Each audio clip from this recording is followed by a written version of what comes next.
इमाम हुसैन के नाम पर मातम भी कर लेते हैं, इमाम हुसैन के नाम पर लंगर भी खा लेते हैं, लेकिन कोई काम जो इमाम हुसैन ने किया वो करने के लिए तैयार नहीं है। क्यों? इसलिए कि हमें करबला जाकिर ने सिखाई है, इमाम हुसैन से नहीं सीखी। फरमाया लैसा मिन्ना, उसका हमसे ताल्लुक ही नहीं है, वो हम में से नहीं है। आपने उसको अपने से दूर कर दिया, फेंक दिया दूर कि वो हम में से नहीं है। लैसा मिन्ना मन लतमल खुदूदा, कि जो अपने चेहरे को पीटता है, वशक्कल जुयूबा, और अपनी गिरेबान को चाक करता है, वदआ बिदाअल जाहिलिया, और जहालत पर मबनी अल्फाज के सहारे वो आहो बुका करता है। अस्सलामु अलैकुम वरहमतुल्लाहि वबरकातुहू। मुअज़्ज़ज़ नाज़रीन, बहनों और भाइयों, आप जानते हैं कि माह मुहर्रम इस्लामी साल का पहला महीना शुरू हो चुका है। मैं सही अल बुखारी किताबुल जनाइज़ और सही मुस्लिम किताबुल जनाइज़ से 2-3 अहादीस के हवाले से कुछ अर्ज़ करना चाह रहा हूँ, जो कि इस मौजूदा महीने से मुताल्लिक भी है, और आम तौर पे हमारे जो आम महीने हैं और आम अय्याम हैं उनमें भी इनकी अहमियत मुसल्लम है, यानी इन बातों की अहमियत मुसल्लम है। मुस्लिम शरीफ किताबुल जनाइज़ में एक हदीस है, फरमाया अरबउन फी उम्मती मिन अम्रिल जाहिलिया ला यतरुकुनहुन्ना, कि 4 बातें ऐसी हैं कि जो ज़माना जाहिलियत में लोगों में पाई जाती थी और मेरी उम्मत भी उनको छोड़ने पर आमादा नहीं होगी। वो कौन सी 4 बातें हैं? अल-फ़ख्रु फ़िल अहसाब, हसब यानी कौमियत के अंदर दूसरे के ऊपर फ़ख्र करना, इतराना कि मेरी कौम तो ये है, और दूसरे की तहक़ीर करना। और दूसरी बात अत्ताअनु फ़िल अंसाब, नसब के अंदर ताना देना, तंज़ करना। नसब क्या होता है? यानी बाप दादा का हवाला, कि मेरे बाप ऐसे थे, मेरे दादा ऐसे थे। और ऐसा करने की नौबत क्यों आती है? इसमें भी साफ ज़ाहिर है कि दूसरे बंदे की तहक़ीर या किसी दूसरी कौम के बंदे की तहक़ीर ही मकसूद हो सकती है, तो शरीयत ने हौसला शिकनी की है। इस्लाम ने इन दोनों रवैयों की, इस फ़ख्र और इस तान की, हसब व नसब में हौसला शिकनी की है। और तीसरी बात जो हमें अपने स्टेट मीडिया के ऊपर भी चीज़ नज़र आती है, सोशल मीडिया पर तो ये बातें हैं, लेकिन स्टेट ओन्ड जो मीडिया है वहाँ पर भी हमें ये बातें देखने को मिलती हैं, हमारा मुशाहिदा है। वल इस्तिस्क़ाउ बिन नुजूम, सितारों की मदद से किस्मत का हाल मालूम करना। इसके लिए लोग नजूमियों के पास जाते हैं, अटकल पच्चू लगा के बताते हैं, उनका दावा होता है कि ये भी एक इल्म है। तो इसमें कोई शक नहीं कि इल्म होगा, लेकिन बाज़ उलूम ऐसे हैं कि जिनसे शरीयत ने मना किया है। शरीयत ने उनको हलाल और जायज़ नहीं करार दिया, कि जिनमें झांकने से इंसान शिर्क के दायरे में चला जाता है, शिर्क के हसार में चला जाता है, शिर्क की जुल्मत और तरीक़ी में चला जाता है। और फिर आखिरी और चौथी बात जिसके लिए मैं ये वीडियो बना रहा हूँ अपने मुअज़्ज़ज़ नाज़रीन, बहनों और भाइयों के लिए, वो है अन्नियाह, नौहा।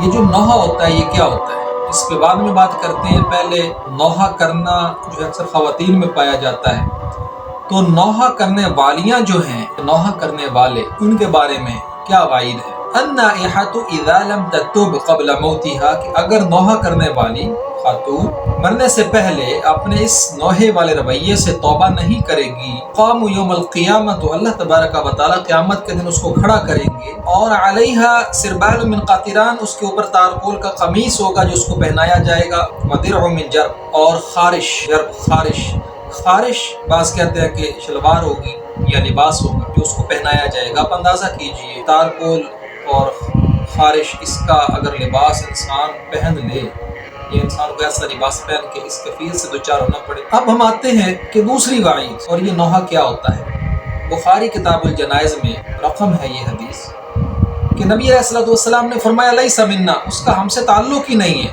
वो हम में से नहीं है। आपने उसको अपने से दूर कर दिया, फेंक दिया दूर, कि वो हम में से नहीं है। लैसा मिन्ना मन लतमल खुदूदा, कि जो अपने चेहरे को पीटता है, वशक्कल जुयूबा, और अपनी गिरेबान को चाक करता है, वदआ बिदाअल जाहिलिया, और जहालत पर मबनी अल्फाज के सहारे वो आहो बुका करता है। तो ये हमारे इस्लाम की दी हुई तालीम है। बल्कि मुस्लिम शरीफ में इब्न उमर रज़ियल्लाहु तआला अन्हु से किताबुल जनाइज़ में ही एक और रिवायत है कि हज़रत उमर रज़ियल्लाहु तआला अन्हु पर जब हमला हुआ, आप ज़ख्मी हुए और बेहोश हो गए, लोगों ने आहो बका शुरू कर दी और आप جب ہوش میں آئے تو آپ نے دیکھا یہ کیا ہو رہا ہے، تو آپ نے فرمایا کیا تمہیں رسول اللہ صلی اللہ علیہ وسلم کا وہ فرمان یاد نہیں، ان المیت لا يعذب ببکاء الحی، جو میت ہوتی ہے اس کو تکلیف ہوتی ہے زندہ لوگوں کی آہ و بکا کی وجہ سے، ان کے رونے پیٹنے کی وجہ سے۔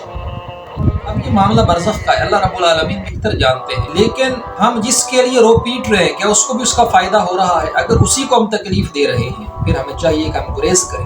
شریعت اسلام کے اندر ہمیں اس کے برعکس جو رویہ دیا گیا ہے، جس میں اللہ تبارک و تعالیٰ فرماتے ہیں کہ جب تکلیف آتی ہے، الذین اذا اصابتهم مصیبہ قالوا انا للہ و انا الیہ راجعون، وہ کہتے ہیں انا للہ و انا الیہ راجعون، کہ ہم سب اللہ تبارک و تعالیٰ بنائے ہوئے ہیں، اللہ تبارک و تعالیٰ کے ہیں اور ہمیں اسی کی طرف لوٹ کے جانا ہے۔ دکھ کا ہونا اور غم کا آنا یہ ایک قدرتی بات ہے۔ معزز ناظرین، بہنوں اور بھائیوں، یہ چند معروضات تھیں جو ماہ محرم کے حوالے سے بالخصوص اور بالعموم سال کے باقی 11 مہینوں کے حوالے سے بھی ان کی اہمیت اپنی جگہ پہ مسلم ہے، کیونکہ خوشی اور غمی یہ انسان کی زندگی کا ایک لازمی جز ہے، کبھی بھی خوشی آتی ہے کبھی غمی آ جاتی ہے۔ ہمیں شریعت مطہرہ کا جو دیا ہوا رویہ ہے اس سے تہیہ دامن نہیں ہونا چاہیے۔ اور میری اس ویڈیو کے بعد ایک چھوٹا سا کلپ وہ بھی میری طرف سے میرے معزز ناظرین کے لیے ہدیۃً پیش ہوگا، اس کو بھی سنتے جائیے گا۔ ہم امام حسین کے نام پر رو بھی لیتے ہیں، امام حسین کے نام پر ماتم بھی کر لیتے ہیں، امام حسین کے نام پر لنگر بھی کھا لیتے ہیں، لیکن کوئی کام جو امام حسین نے کیا وہ کرنے کے لیے تیار نہیں ہے۔ کیوں؟ اس لیے کہ ہمیں کربلا ذاکر نے سکھائی ہے، امام حسین سے نہیں سیکھی۔ ہمارے معلم ذاکرین ہیں، ہمارے معلم حسین ابن علی نہیں ہیں، اور پھر ہم تعظیم محرم میں وہ کام کرتے ہیں جو امام حسین نے نہیں کیے۔ امام حسین علیہ السلام کے اوپر، امام حسین علیہ السلام کے ساتھ دشمنوں نے جو کام کیے وہ ہم نے سنت حسینی بنا لی ہے۔ وہ ایک ایک چیز ہم نے باقاعدہ ترتیب کے ساتھ اس کو کربلا کی اور محرم کی رسمیں بنا لیا ہے۔ کیوں؟ کہ امام حسین علیہ السلام کے ساتھ یہ کچھ ہوا۔ آگ لگائی گئی خیموں کو، ہم آگ جلا کے اس میں کودتے ہیں۔ یہ تو آگ امام حسین نے نہیں لگائی، یہ تو بیبیوں نے آگ نہیں لگائی، یہ تو آل رسول نے نہیں لگائی، دشمنوں نے آگ لگائی خیموں کو۔ آپ جب آگ لگاتے ہو کس کی سنت ادا کر رہے ہو؟ امام حسین کی خوش ہوتے ہو۔ امام حسین پہ خنجر چلے، امام حسین پہ تلواریں چلی، امام حسین پہ نیزے چلے، تو یہ تو نیزے اور تلواریں یہ امام حسین کی سنت نہیں ہے۔ جو امام حسین نے کیا وہ کر کے دکھاؤ، حسینی بنو، پہلا قدم اٹھاؤ، انکار کرو، اپنے زمانے کے یزید کا انکار کرو، معاہدہ نہ کرو اس کے ساتھ، اطاعت نہ کرو اس کی طاغوت کی، ووٹ نہ دو اپنے زمانے کے یزید کو۔ آج یزید اگر ڈھونڈنا ہے آپ نے، جس کو انکار کرنا ہے، وہ حکمران جس کے اندر یہ صفات پائی جاتی ہیں، شراب پیتا ہے،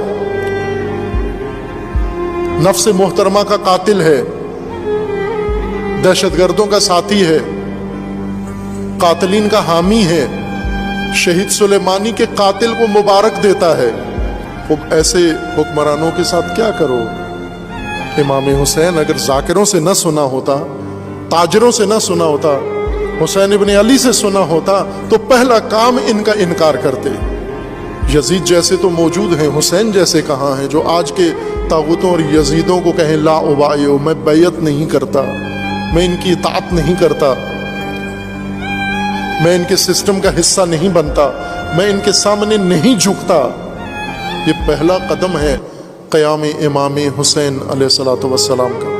وما توفیق الا باللہ، وآخر دعوانا ان الحمد للہ رب العالمین۔